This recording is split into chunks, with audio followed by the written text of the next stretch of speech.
episode of Rosengold. I'm your host, IK. This is our lovely co-host, Dr. Ross.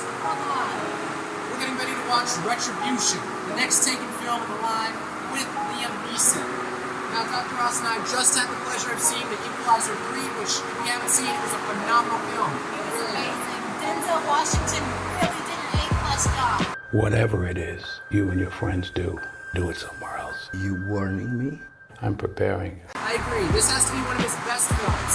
And critics are saying that this might be his last film. But you never know. Denzel might make some more of that cha-ching. That's right. And we're going to give you guys the in-depth review saying if Retribution is the next film that can take it over, or if it's the next one to be under. That's right. These are all of our hot topics since we have a movie to catch. We'll see you all in the next episode of Rosengold. Kylie Jenner. See you on the next